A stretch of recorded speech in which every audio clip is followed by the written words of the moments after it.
The views and opinions expressed on this program do not reflect the company, owners, management, staff, clients, or partners.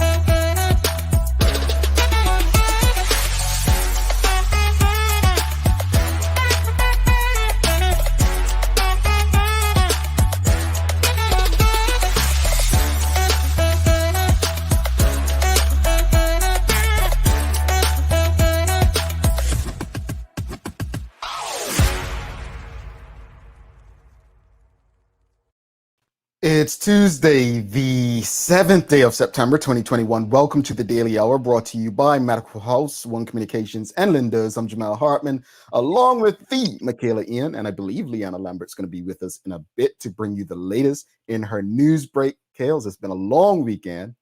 Did you miss us? I did not miss you. I lie. I did. But I got some sleep. Well, kind of. When you have children, it's like you want to sleep in. But then they wake up by 7 a.m. every day anyway.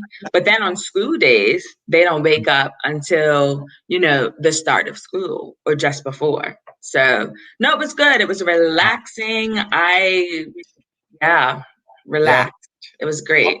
I'm glad you're relaxed. You had a great time. Got some rest. And yes, just the mother of boys, folks. So, boys, we do a thing. They are handfuls, to say the least. Good morning, everyone, and thanks for making us part of your daily routine. Another good one as we begin this week, as Tina Laws of the Women's Resource Center is stopping by for a conversation. The Daily Play is a remember when, and I think we've got to look. You all hit me up. You're like, so we shared this thing on social media this weekend, right? Michaela don't know this yet. So we didn't, it was the question about who was the first president of the Union. And look, we don't get Michaela about once every 10 tries, right? So I it's pleasure for me. But what got me this weekend was the amount of people that were side messaging me, asking me the answer and guessing that's the ball. I'm like, see, I wasn't the only one.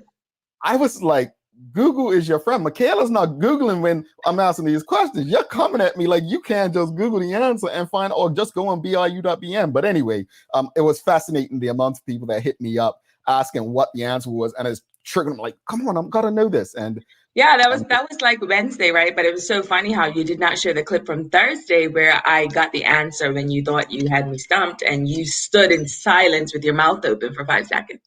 Yeah, I'm still shocked at that one, folks. That was about Romeo and Juliet. Yeah, she thought 2 seconds, her normal 2-3 seconds, then said Verona, and I'm just like, yeah, we come on now, this brain, come on now. But no, look, happy to be back. It is Tuesday, folks, and I'm happy to have you all with us. We do have a lot to get through.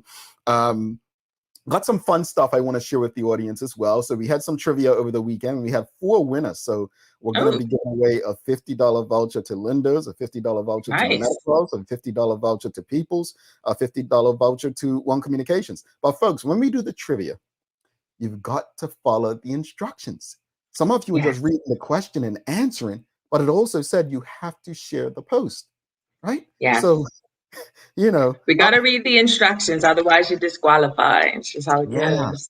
Pretty much. But Kales, there's so much that we can discuss today. One is apparently the BPSU chose to have their Labor Day march on Friday instead of Monday, which was ridiculous to me because Labor Day isn't about one union or the other. Exactly. I thought that was a bit strange. It's very strange to me. And then there's another thing where I literally came across it yesterday that got me thinking. And here's a question, and I'm really intrigued by this question because I just think I'm going to get one classic answer from you. Okay. Not just the audience. But here's the question that I came up with was, I read an article about how some people have taken advantage of the opportunities. For instance, fast food chains not being able to find people to employ. Mhm. And one young lady in particular actually took a job at a pizza chain in the US, right? And because there was a lack of people, she quickly rose through the ranks and got promoted and so on. So my question to people, because being in circles that I was in when I lived in New York City, especially, like there's this thing where people in New York, like they may live in New Jersey, but if they get a job offer in New Jersey, they're like, oh, that's beneath them. They have to work in New York City. Yeah. If people were laid off in their Wall Street job or when there's big banker jobs, investor jobs in New York City, then they wouldn't take a like lower job at a local bank, like it's certain things. So the question of the morning, and I know there's some of our audience, mainly in Bermudians, who may not have worked on that scale, may not understand necessarily. So that's why I preface with those examples. But would you take an entry-level job to make ends meet? Would you take an entry-level job to make ends meet? Here's what, let me just be a bit clearer for the audience. Entry-level job meaning if you were, let's say, a bank exec, right? You were a bank exec and you're all of a sudden redundancy came, right? And you were out of work. All right, you have a mortgage, great severance package, but you still have other bills that you need to cover and so on. And you don't want that severance package to disappear over time. So the only jobs that were available happened to be bank teller jobs or bank teller managers, right? Which were much lower than your executive. Would you take those positions? So that's the question. Would you take an entry-level job to make ends meet? You want me to answer? Oh, I'm looking forward to your answer, my sister. Oh gosh. No, I would not. I would not. And the reason that I say this is not that I think I'm better than any of these positions. The fact of the matter is I have knowledge, a lot of it. I have a skill set. I have talents and abilities. I know how to make money using what's in here, you know? So for me, if I were made redundant from my position and I had a severance package, I'd be like, okay, you know what? We need to push harder. We need to get clients. I need to do whatever it is. Now, just say 2 months goes by and I haven't been able to make the money that I thought that I would make, then that would be a different scenario. But I feel like if you are already, if you're in a high level position, not even necessarily like super executive CEO, but if you are in a position that requires certain skill set, et cetera, you should be able to take those skills that you have and your talents and your gifts and all of that and flip that into a consultancy role. You should be able to start a business, something along those lines, because taking an entry-level job for stability, and I say stability because it's not really stability, doesn't make any sense, because you're literally trading time for money and considerably less money than you could make if you use your skill set that you already have to make money. Because the more mastery you have, the more money you can charge, the less amount you can work. Yeah. She makes a lot of valid points. And when I say valid, folks, I was shocked that she didn't mention one thing. And that one thing is that sometimes when you take these entry-level jobs, it actually reflects poorly on resumes to some people.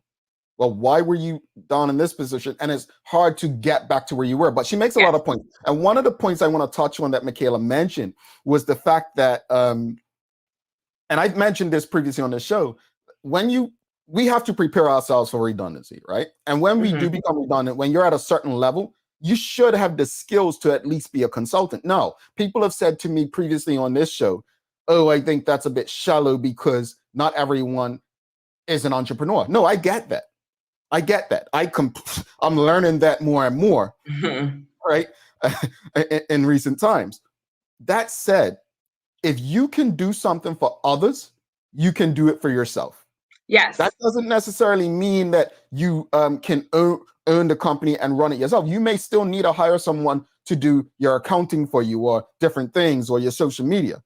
Go ahead, Kale. You want to jump in? No, I was just going to say, I think a lot of people think that, oh, I'm not an entrepreneur, I can't manage people, etc. There are different levels of entrepreneurs. There are people who are freelancers, they work for themselves. There are people who are solopreneurs, meaning they run their entire business by themselves. it's totally fine for you to do that. Again, if you don't know how to do accounting, you can get QuickBooks, or you can hire someone to do your books for you. If you don't know how to do social media, you can take a course, or you can hire someone inexpensively to do these things. But I just feel like when you have a certain level of skill set that people are going to pay you for, people can pay you for, and you can charge a good amount of money per hour to do these things. Yeah, it might be rough in the beginning, but that's a little bit better to me than taking an entry level job where you're not making good money, but you're putting in so much time.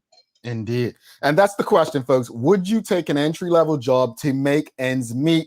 Carla John says, I absolutely would take that entry-level job. After I graduated with my master's, I took a job as a secretary's assistant. Angeline Butler says, but most times the employing parties will say you're overqualified or would probably not hire you anyway. Well, let's use a Bermuda context, right? Let's say you were an accountant at a firm, and that firm, let's be honest, most likely to happen in Bermuda is that firm either leaves Bermuda or they come, what they call it when they merge, right? Yeah. So, jobs are lost. Let's say there's an opening for a cashier position. That's considered entry level, right? Let's say there's a cashier or teller position available. Are you, as a Bermudian, I'm asking the audience, even if that's not your thing, are you as a Bermudian going to be that teller, or are you going to be that cashier? Now, let me answer the question before you all start answering, because sometimes I think you all think I'm stealing from you, right? But no, let me answer since Michaela's given her answer. I actually want to disagree with Michaela for the sake of it, but I honestly can't much. I can't, because it's like I'll be forced I'm going to disagree in this respect. Would I? It depends on what the opportunity is, like the company. Last week we spoke about company culture, everything that comes with it, right? It honestly depends on a company's culture. However, I do feel exactly like Michaela in terms of, you know what?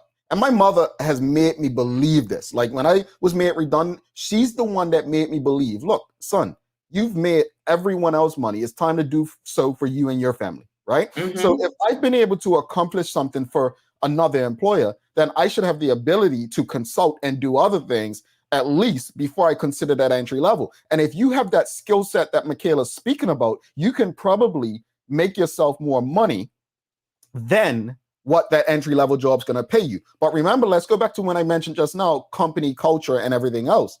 We spoke about things that we look for. There are things that that company could probably give me that I, as a consultant, won't have myself that would cost a lot less, like maybe temporary health insurance or like certain benefits, right? So that it's you know what I'm saying? It's not like, maybe I'm trying to add to Michaela's point that there are other things to consider outside of just position and money. Yeah, Kales?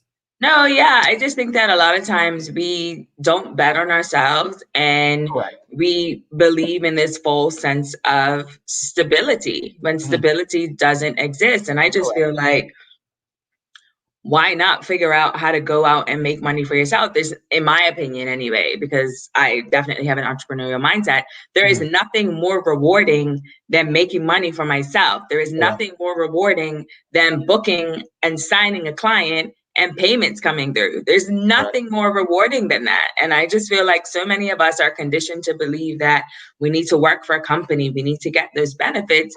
When in reality, you can take what you do at work and flip that into working for yourself and probably make double, triple, etc. Not that money's everything, but money is time. Time is like, you know what I mean? It's freedom. Yeah. Well, Mark Bean actually spoke about that for years, and people didn't listen. Carla John says, blanks in your resume are a big red flag. In an interview, you can justify the entry-level job better than you can justify waiting for a top-tier job. But so Carla, I hear you, but I think Michaela's response to that is, when you are doing consulting for yourself, it's not a blank in your resume, right? You're literally saying, you can actually say consultancy and just explain like you would do for anybody else what it was. But my concern has always been, why is a blank in your resume such a big red flag? If someone couldn't find work, they couldn't find work. Like I've always explained to me why companies do that way. Yeah, no, that's interesting, because I mean, sometimes people need to take a break, whether it's for their mental health, whether it's to care for family members, etc. And I just think that, society tends to punish people for things like that. But in reality, we should be applauding someone for taking a step back and taking care of themselves. Yeah, it's strange to me. It's really strange. Mark Arthur C. Phillips says, yes, in order to pay bills and support myself, also you are more marketable when you are employed. Well, again, in a U.S. context, I'm not sure if it's in Bermuda, but in a U.S. context, what I've learned from people, like I said, people who've worked in New York City, on Wall Street and banking side, it's actually not good for the career to take those steps down. It hasn't been. So it's so much at play. Michelle White says, yes, but would be working hard when using my skills to get back to where I was. If I had a mortgage or a loan, the banks are not forgiving. Not everyone are entrepreneurs. And as I stated earlier, that was the response months ago where people were saying, Jamel, not everyone can be entrepreneurs. That may be true. But to repeat what Michaela and I both said, while everyone may not be entrepreneurs, everyone has the opportunity to make money for themselves. Every single person has the ability to make money for themselves. Everyone has something that they do really well, better than other people, that you can get people to pay you for. And I think so many of us don't get this because, like I said, we're conditioned to, go to university, get a job, don't complain, blah, blah, blah. And it's like, what if you just disrupted everything? What if you just shook things up? What if you decided, I'm better than this? Let me go kick ASS real quick, Yeah. Terry K says, without having a healthy emergency fund, yes, I would take an entry-level job, especially to have access to certain benefits. And I think that's where I think I'm along those lines. I feel like if I'm in a pickle, I would probably say, you know what? I need these benefits. It could be for family reasons or whatnot. If there are benefits, I might say, you know what? I'm building my own thing, but I still need this just for the sake of certain benefits. But like if you're made redundant, usually your benefits carry through the end of the severance package, right? Yeah, and severance packages could be anywhere from 3 months to a year. You can have garden leave. So it's so many things at play. And I think Michaela's the courageous one here, actually saying, no, I wouldn't. I think she's a bit more courageous where I don't necessarily disagree. I'm just considering, just knowing some of the jobs that I've had, what would some of the benefits be that would make me go lower? Yeah, there's nothing. Honestly, there's nothing. I feel like we all know people. I'm honestly like, it's just digging deep and betting on yourself and going, I can do this. I'm worth this. I'm worth this 110%. And just doing it, I mean, it's a mindset thing, right? Yeah, let's go through all these comments real quickly. Sam Catley says, I would not discounting what Michaela said, but to me, it demonstrates to HR that I don't perceive myself to be above someone else, and I may very well set myself up for greater things in the future. Terry K says, go ahead. Okay. No, I was just saying, but I don't care what HR thinks. I don't care if HR thinks that I'm better than anybody. Like, yeah, I mean, at the end of the day, you want people who have that edge about. Well, at least I do. I want people who have that edge about themselves, who have a self-belief that's going to put them above the competition, right? Yeah. Terry K says, I'd be working to build my business on the side as well as an emergency fund if the company is one that aligns with as far as my values. So Carla John just explaining consulting is different than a blank space. Absolutely, Carla, and thanks for the clarity there. Terry K says, agreed, HR should absolutely be asking why the gap, not looking at it as a red flag. Yes, I think that's what Michaela was saying. The why is key. And let's round it out with these two comments. Michelle White, one must be able to at least justify the blanks. I received many resumes, blanks, no proper dates, no cover letter. I can't. Let me stop there. There are people that do these things for free. I'm not quite sure there's an excuse for that. But how can an employer choose this person over someone who does? Yeah, there's no excuse for that at this point. Carla John, one of the reasons blank spaces are red flags is because it's unusual. It's not always seen as a bad thing, but it will raise questions. Well, I think, Carla, in fairness, I think as the world changes, that should as well. Personal opinion, I think that should change as well, the way we look at blank spaces. That was your topic today for the daily discussion, folks. Cover letter. Terry K asks an important question. Hopefully someone HR experts can answer this. Is a cover letter even important anymore? I just say, look, let your website speak for itself or your LinkedIn page, right? Let's bring Leanna into the convo. See what she's thinking. Good morning, Lee. How are you? Good morning, everyone. How's everyone doing this morning? Hi, Lee. We're good. How are you? We're good. away. You? So what are your thoughts? Would you take an entry-level position? I would. I believe, sometimes you have to start at the bottom to work your way up. I mean, at the end of the day, we all came from somewhere. We didn't know everything right off the bat. And you have to actually put that work in sometimes in order to move we're talking about restarting. So we're talking about someone who is already right now. Could you go back to the beginning? Would you, if you were made redundant or you didn't have, let's just say you're 35, 40 years old, you've been working your entire career, you lose your position, would you restart over in an entry-level position if that's all that was available? It's a sticky situation because, like you said, if you already put that work in, then I feel like I'm a little on the fence with it. I have to say that I'm a little on the fence with it. Hey, look. You know who the neutrals are here because Michaela came out firing folks. Like, hey, look, she's like, nah, like I can't. Look, man, hey, that's the joys of it. That's the balance we bring. It's a little difficult. It is a little difficult to say because, I mean, if you're put in that position, then you might have to, Yeah. Everyone's situation is different, but I've enjoyed this convo, and I'm gonna tell you what I enjoy. I really enjoy. I'm like, oh, Michaela's gonna give us something. Gun slinging. Listen, I don't hold back, and it's either you love it or you hate it. There's no in between, and that's just what it is. Like, There's nothing wrong with that. Before we go to the news break, I want to respond to this because I think this, and I'm just going to be direct, is one of the problems that impact the Black community. Rashida Godwin says bills need to be paid. And this is part of the problem why we're having the conversation. Because if these companies know, well, we'll get a Black person to take this job, they need it most, or in the US, they say minority, whatever. That's part of the problem. Because they know people are desperate enough to take these positions and they can pay whatever they want. Then this is why. Because as long as we have this mindset of bills need to be paid, right? They deem that as we don't value ourselves enough to go for something that we deserve. And I'm not saying Rashida's wrong. I'm just giving further insight and background as to why we have to collectively, as Black people, I'm speaking specifically, we have to get around that somehow. And we have to create our own value and value ourselves. Not saying go homeless and not pay your bills, but it's much more to it. And I think that's the point that Michaela was making before anyone hits me up on the side saying, like you did last week about whatever she said about the union. All right, let's go. Man, if it's not me, it's Michaela, boy. I tell you, never Lee. Lee, I do something wrong today. Over to you, Lee.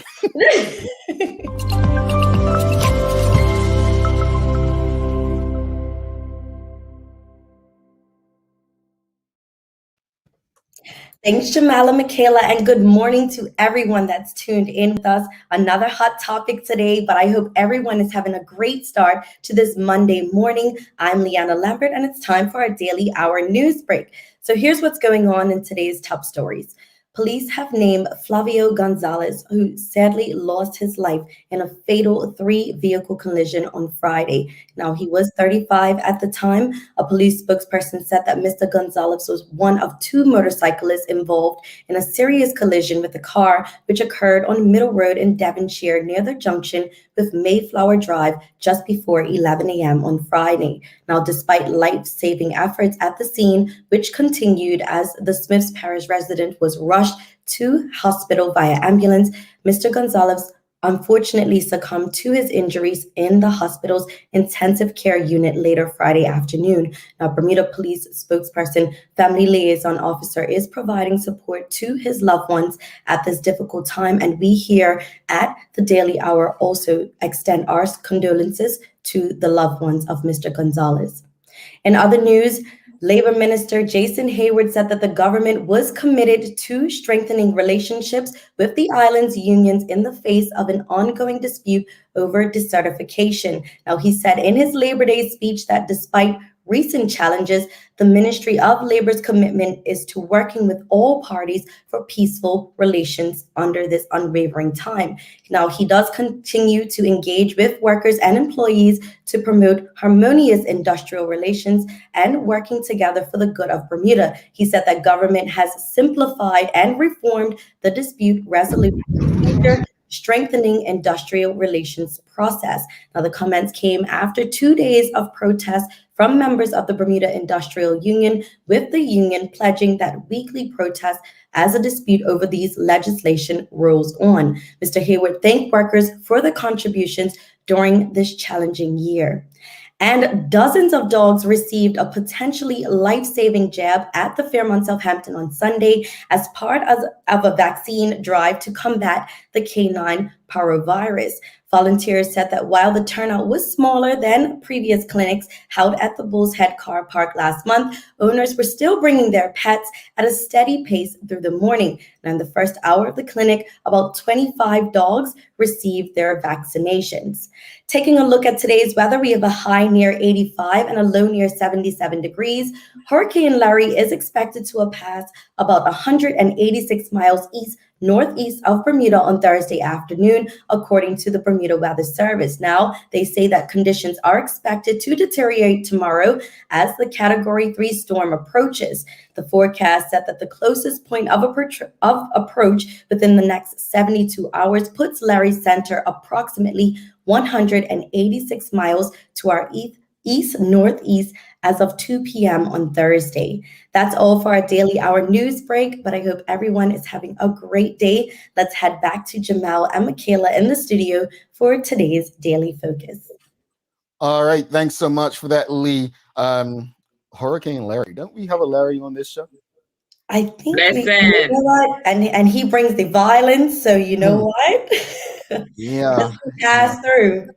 Is he coming on this show this week? I was going to say, I hope not. We've got to give it to him. You can't take two Larrys at the same time. No. Lee, thanks so much for that. We'll see you tomorrow. See you tomorrow, guys. Have a good one. Bye, Lee. All righty. We'll be right back after this. Tina Laws from the Women's Resource Center will be joining us. Good conversation on the way. Stick with us. Mom's celebrating her 70th birthday next month. Have you noticed her age is catching up with her? Yeah. Plus, she's having a hard time getting up and around like she's used to. I would sure hate to see her fall. At Medical House Limited, we can help make life situations easier. We have electric beds, motorized scooters, bath stools, walkers, you name it. Mom's been real good to us. We'll get her birthday and Christmas gifts from Medical House. Medical House has relocated next to the Dendy Town Field, number 6 Bakery Lane, Pembroke. Telephone 292-3622. We're welcoming back the often featured Whole Food veterans Bragg Live Food products, renowned for their live probiotic organic raw cider vinegar and savory seasonings. Paul Bragg is the man behind the products and has originated health food stores, restaurants, and spas, and promoted nutrition education through the media, helping lay the foundation for the enlightened way we make healthful choices when we shop for and prepare food. This month we're featuring Bragg Organic Raw and Unfiltered Apple Cider Vinegar and Organic Extra Virgin Olive Oil. Lindo's, why go anyplace else? All right, welcome back to the Big Show, Michaela Ian. I'm Jamal Hartman. It's the Daily Hour brought to you by Medical House One Communications and Linda's. I'm still laughing at Kales. Why? Because I chose chaos? I didn't choose violence. Definitely chose chaos. I just love it. I love it. I just think that so many of us, especially in the Black community, is like we just don't think about the fact that we are talented, we are gifted, we have amazing skills, and like people will pay a lot of money for it. And you don't think about these things until you're in spaces with fellow Black people, especially women who are here making bank, selling their skills, their knowledge. Like, you know who we should bring on? What's her name? Kimberly. To speak about that, because I know she actually, Kimberly Cummins, she speaks about this often, like people not knowing their value. And I think it's something, especially Black women, according to her, like, don't know their value. So it's a real thing, and it's not worth because you cannot put a dollar amount on your worth. It's value. Indeed. And speaking of worth, the Women's Resource Center has its value in the community. And let's bring Tina Laws into the conversation. Good morning, Tina. How are you? Good morning. Good morning, Michaela and Jamal. How are you? And all of Hi, our viewers. Tina. We're good. We're good. Obviously, Good. hot conversation today, and I love it. yeah, I just love bring it. you right in it. So look, you've been the executive director of the Women's Resource Center just recent this year, right? I mean, you Yeah, were May appointed 1st.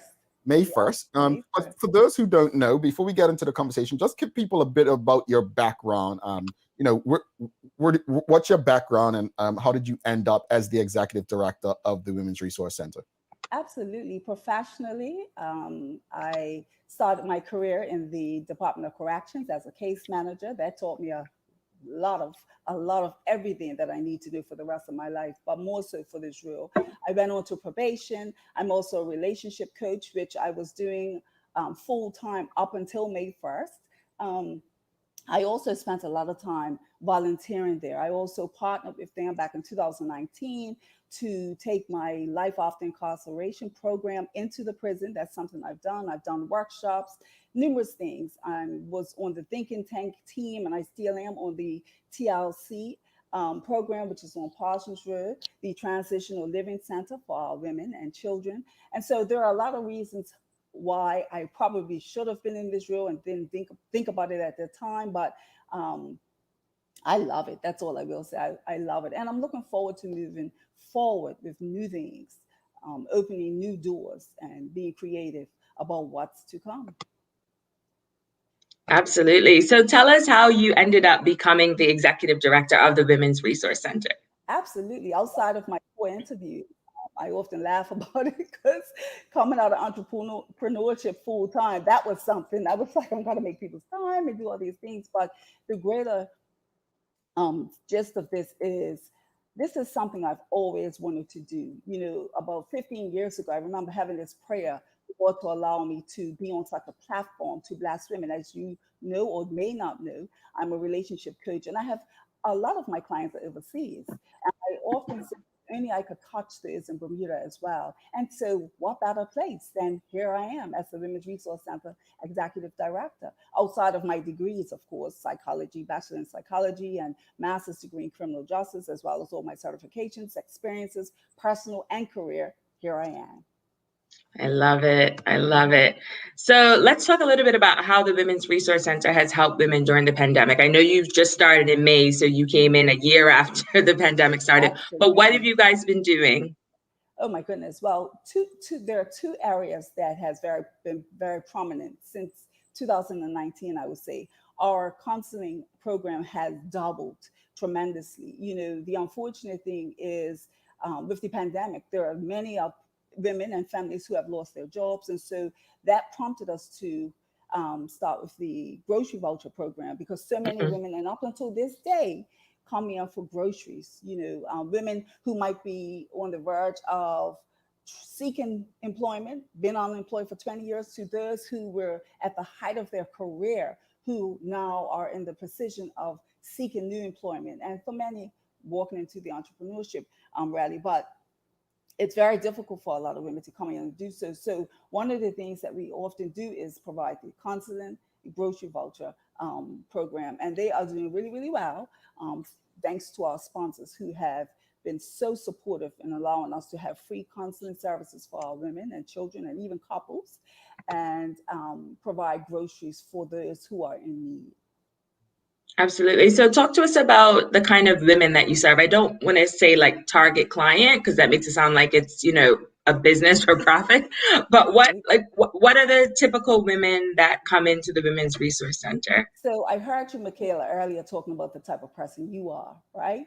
Mm-hmm. Just shoot from the hip. We have you coming in. Of course, you, not you per se, Mm-hmm. but we have women like you. We have professional women. We have women who are seeking profession. We have women who are in high school seeking a new career or seeking a career for the first time. We have women who might not necessarily be on the top hill for popularity, right? Mm-hmm. But we have all women. We are a women's resource center. And I continuously emphasize that, because when I've been asked this question, if you are, what am I trying to find the word? Lord help me. If you are recognized or identified as a woman, Mm-hmm. you are welcomed in the Women's Resource Center. If you identify as a woman, we are here for you. So I hope that answered you and all your viewers' questions. Absolutely. So talk to us about outside of the grocery vouchers and the counseling programs, what other resources are available? Because you've said that, there's a wide variety of women who come in. What else do you offer? So I like to call it, we do the footwork for everyone. And as a woman, there are many needs that we may have. And so there are women who might just need to be seeking a divorce. Hypothetically, just say somebody wants a divorce. We do the connect the dots. So we might resource with one of our partners. It might be for mediation. The police may call us for a certain situation. It could be domestic violence in some instances, although we refer all of our domestic clients, couples, to the Center Against Abuse. If they decide to come back for counseling or whatever it may be, we don't push them away. Education, we can assist with education. We can assist with helping you to find a house or sell a house. We just do all of the connecting the dots, career opportunities or the lack thereof, medical opportunities. You're looking for a dentist. We are a resource center. And so there are so many resources out there for us as women. So if you want to go to a spa for the day and you call and say, listen, I'm having a hard time, I need counseling, but I also need a good massage. What do you recommend? You can contact someone. One of us might have that experience or have a masseuse on hand that we may use. We can also refer out to whomever else is available. So that's what we do. That's amazing, because I didn't know that it was so expensive. I didn't know it was touched so many different areas and so many different women. Absolutely. That's amazing. Absolutely. So with the pandemic, a lot of companies have cut their budgets in terms of how they donate and invest in charities. So how have you guys been innovative while still serving your clientele? Well, so many ways, but one of the things we do, we just outsource. We put ourselves out there. We put ourselves out there with our demands. We use our statistics as it relates to having requests for finances for our specific programs. It's just a lot of creativity we have to use, a lot of creativity. Sometimes we just, as simple as sending a video, letting them know that, hi, this is Tina Laws, and this is what we need, and how can you help? And for the most part, we have had some generous supporters, and we are so thankful for that, because without them, we wouldn't be able to provide the free services that we provide and the various things that we do in our community for our women and families. Absolutely. So if someone needs assistance, how do they go about that? Is there like an application process? Do they just come in? What does that look like? Yeah, there is an application process. So there are many, like I said about the grocery voucher program, I'm actually in the midst of, with my staff, revamping that program as well, because what we wanted to be a program for is for those who are in need, right? And so for instance, if you know you have went to Salvation Army to get a few bags, if you've went to Eliza Doolittle and the various places that support you with food, we are not looking to have you come to us in that same week. So now you've got 3 portions, and there are other families that don't have any. And so we're doing a process of elimination via our new application process. That's one. For counseling, absolutely, we do that, but we have our on-call counselors that follow through with that process. They do all of that, the vetting and everything else that needs to be done for our clients. I observe a lot when Michaela gets in her groove, and I liked how you emphasized people who identify as women. We're living in a time right now where the world is evolving, right? It's evolving. And my question to you was going to be, and outside of things like that, is how has the Women's Resource Center had to evolve due to the pandemic and quickly? Well, as we all know, we're Zoomed out. Most of us are Zoomed out or StreamYard out or Skyped out. That's the only difference. We are no longer face-to-face, so we have to come into your home via Zoom or telephone call. But for the actual clientele, I think this is what you're getting at. Nothing much has changed. We have had the same clientele. Any woman who identifies as she, she knows that Women's Resource Center is here for her. Mm-hmm. So there's nothing different in that aspect. They're going to get the same quality experience and so on. I must say, I don't like, we see Center Against Abuse, which you mentioned, you work with them, and we always see so many organizations. We've had SCARS, and we had to ask the difference between SCARS and the coalition and so on. But it's nice to see how they collaborate. Speak a bit more of how these organizations, how the Women's Resource Center does collaborate with some of the other charities to ensure that their clients get them what they need.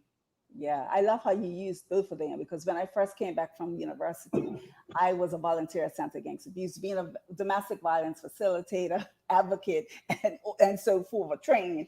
I volunteered there when I came back from the U.S., volunteering out there my time. I also used to facilitate for SCARS. And so I think this is a great collaboration. I think it's a great fit because I have collaborated on the outside of this role. And there are various places I've collaborated with prior to coming into the Women's Resource Center. So to me, it's just as simple as a phone call. I haven't found anyone yet to be, I don't want to be a part of.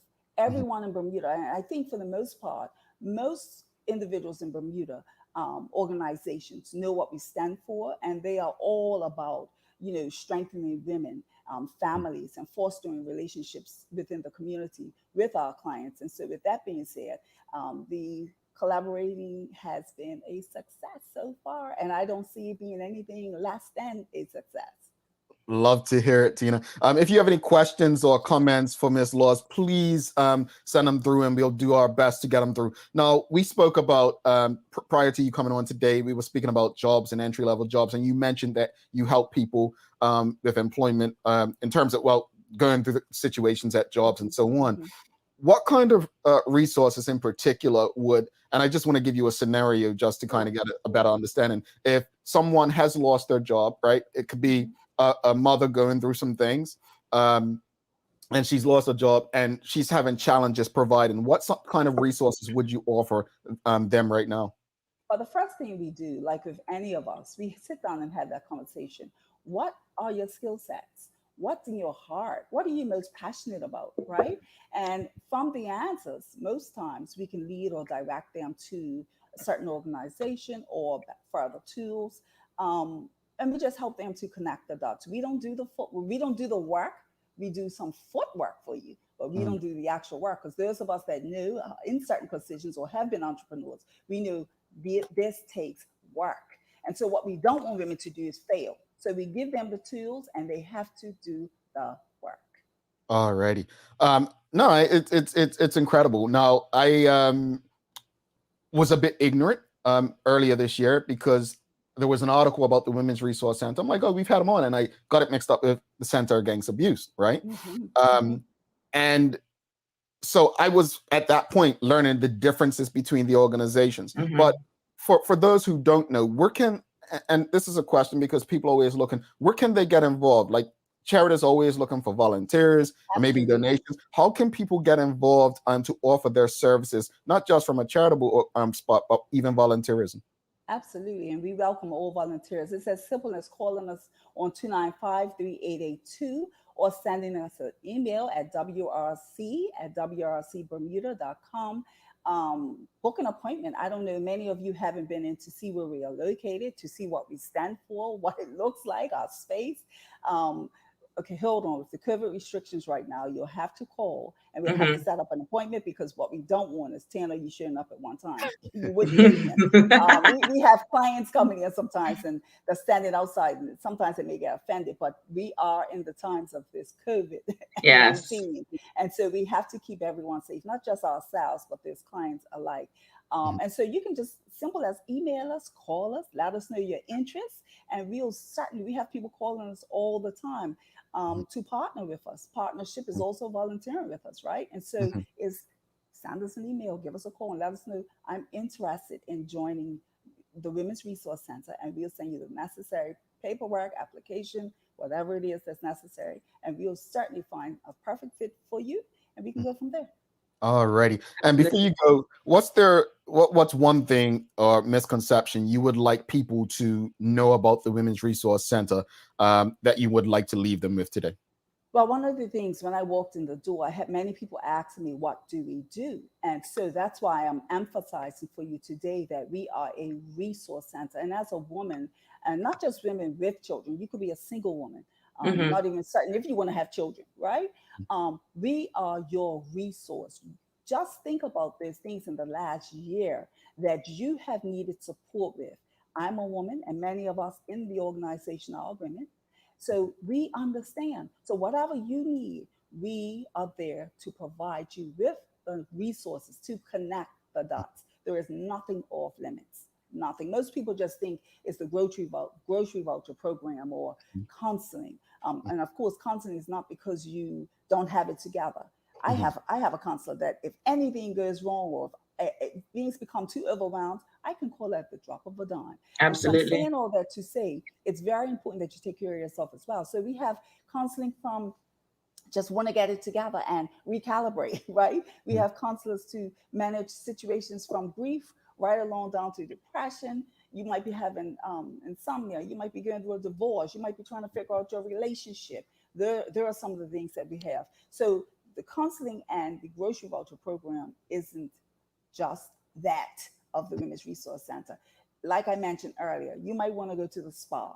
You might want to find a good grocery store. You may want to buy a house. There are various connections that we have, that the police, legal representation, whatever it may be, that's what we're here to do. I advise and suggest everyone who's watching, if you haven't already connected with us, do so, because for the last quarter of this year, we're going to be rolling out some programs and workshops just to help you to get back up. I often say, people say, well, how does prison connect? How does you working with prison connect with this role, right? And I often say, working specifically now with women, because I've worked with men in the men's prison, I've worked with women, and I've worked with the trainees. So I've been privileged to have a vast opportunity and experiences also in the Department of Education for a year. That wasn't my plan, but that was a setup, right? And so that was a great opportunity. But I say all that to say, one of the things I took from all of those rules is that we all fall down. The difference is some of us have tools to get back up. Some of us need tools to get up 4, 5, 6, and 7 times. Some of us are stuck there. That's the only difference, right? And so with that being said, I have learned how to help those who are stuck, how to help those get back up once, and how to get back up 10, 15 times. That is what has prepared me for this role, not to mention my own life experiences in education. Indeed. One of the things I'm going to tell you what I took away as we wrap it up. I've taken away from this conversation, and Michaela actually mentions it quite often: self-care. That to me is something that I've taken away from this convo. Like, it's not just, and you know, we've spoken about therapy. We speak about it regularly, how important therapy is. And I like how it's becoming more of a thing, acceptable. Like, hey, therapy is something you don't have to necessarily be depressed or be in a bind. It's something that you just probably need. So I appreciate it. Go ahead, Kale. Sorry. Absolutely. No, I was just going to say, I just feel like in my generation, it's acceptable. It's acceptable to talk about the fact that you see a therapist regularly and why, because you shouldn't go to counseling or therapy just when you're in crisis. It should be a part of your self-care management. Indeed. Indeed. And that's something that your generation, thankfully, they have it. They get it. Most of them. It's the seniors and maybe my age, 50-ish. You know, we are the ones that, you know, the seniors, I say, you know, as we look at our parents and grandparents, sometimes they're so set in their ways and they feel like they've been doing something for so long, nobody could tell me what to do. But what we have to realize is that it's not anyone telling you what to do. It's actually somebody enlightening what it is Exactly. you have in you that you can present to the world. And so I often say it's so important that we take care of ourselves. And listen, if I didn't take care of myself, if I didn't have somebody I can call at the drop of a dime, I couldn't tell you what might happen. I don't know when you'll see me in the paper. So since I have that, I can be sitting on the other side. There you go. Indeed. Tina Laws from the Women's Resource Center. Tina, thank you so much for joining us for this conversation and educating many of us in terms of what the organization actually does. So please know if you have anything coming up, you need to get out, you have our information, get in touch. Sure. Thank you. And we do, like I said, if you haven't signed up already, you will want to. For many of you who might have lost your homes, who might be trying to figure out how to buy a home, how to save your home, we have the amazing award-winning Tamika Tor coming in November to talk to you about all of that. We have mothers out there who may look at their sons as angry. You know, why is he so angry? Which in actual fact, he's not angry, but because we don't understand, we have someone coming here to talk about that. I'm going to be talking about relationships, how to rid toxic relationships and have healthier ones. There are so many things we're going to be doing. We're going to have a legal clinic for people to book their 30-minute session. Oh my goodness, there's Balco. Hopefully we can get to come in. Oh my goodness, so many things we'll be doing. We're going to have Ultimate Imaging coming in to talk about health and the importance of checking yourself. Did I leave out anybody? Let me make sure. But anyway, we have so many things. You see, I'm not afraid to speak, right? Yes, and I mean, there's so many things. Health is wealth. Anyway, and we have our first one, which is on September the 14th. So if you haven't signed up yet, it's to reboot yourself. So if you haven't signed up or registered with us yet, you are missing out. Absolutely. Well, thank you so much for all of that. And we look forward to, we'll be in touch soon. Thank you. All right. Have a great Bye, Tina. Bye. All right. Awesome conversation. Tina Laws from the Women's Resource Center. Thanks again. If you enjoyed that conversation, found that helpful, you know what to do. Give us a thumbs up, a love, a like. And please, folks, with conversations like these, please feel free to share them on your social media channels and WhatsApp groups with your family and friends. We'll be right back. We're going to announce some winners from this weekend. So if you play it, if you know someone who did, they need to tune in so that they know what to do to claim their winnings. And then we're also going to give you a chance to beat Michaela. No easy feat. Nah.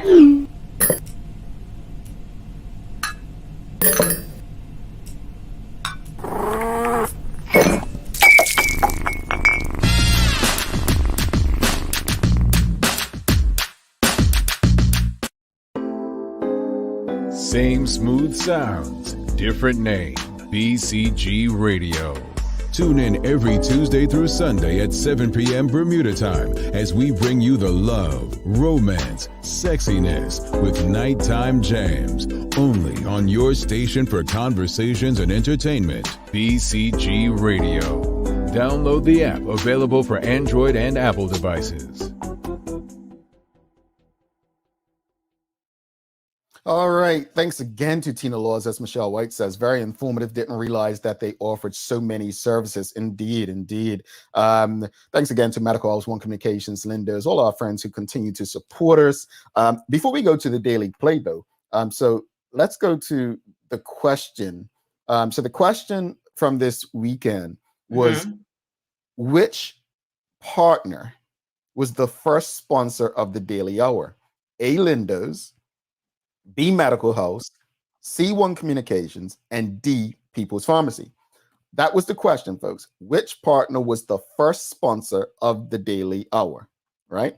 Now, it says in the instructions, it's time for a weekend trivia giveaway for a chance to win one of a $50 gift voucher to People's, $50 voucher to Medical House, $50 voucher to One Communications, and $50 voucher to Linda's.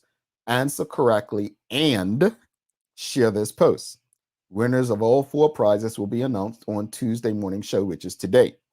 Some people followed the instructions and some people didn't. So for those who did follow the instructions, we're going to share the winners now. And in fact, it was Linda's, folks. The correct answer was Linda's. Linda's was our sponsor. Dexter Smith got that right, of the Daily Hour, followed closely behind by Medical House. So here are your winners before we get to Michaela and the Daily Play. Jeananne Richardson, she got it right and shared it. Jeananne Richardson. Bobby Singh got it right and shared it. Renee Sherilyn Simmons got it right and shared it. And Faith DeRosa Giltz got it right and shared it. So those are your four winners.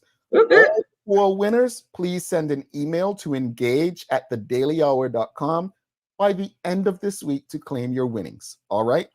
Again, Gina Ann Richardson, Bobby Singh, Renee Sherlyn Simmons, and Faith DeRosa Gilks. If they're not watching, hopefully one of you like them and let them know. They must email us by Friday to collect their winnings. All right? Time to trip up Michaela. Kales, are you ready? Go ahead. Her confidence, man. Like, it's like, yeah, play, bring it on. All right, here we go. Time for the Daily Play, brought to you by Heineken 0.0. Great taste, no alcohol. She says she's ready. It's a remember when today, so a history question. Mm-hmm. What is the oldest operating school in Bermuda? Ooh, that's a good one. Ooh, that's a really good one. I don't actually know. What's the oldest operating school in Bermuda? Is it Victor Scott? No. Is it? It's a public school, right? Someone beat you to it. Is it Warwick Academy? I didn't know that. Interesting. Okay, learned something new today. A few people beat you to it. Yeah, I didn't know that. Okay.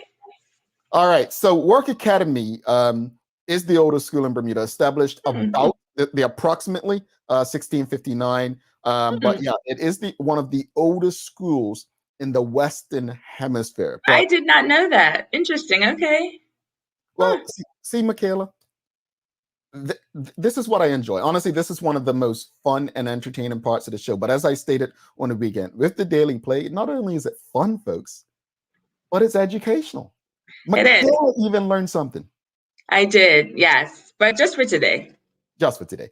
Just for today. Look, Sherry, so Michaela said Victor Scott. Our sister Sherry said Central. Stop. Is it Central and Victor Scott the same thing? That's what I thought. That's why I said it. She's showing her age, though. Like, only people of a certain age say Central. But anyway. Yeah, that in my head, I was like, wasn't it called Central Victor? Maybe Victor Scott. I don't know. Yeah. No, it's Warwick Academy. And then my next guess was going to be St. George's Prep because I know that's little, but I just can't remember how little. I don't know. Central. Beat alarm. So look, Carmen Mitchell-Jones, please send us an email, engage@thedailyhour.com to collect your winnings for getting today's answer right. Congratulations. Sharon's going to kill me. She's like, is she? Is she? Calling her old. Lord help us. No. Michaela said old. I didn't say that word in particular. So look, we have a quite an interesting week. It is suicide awareness.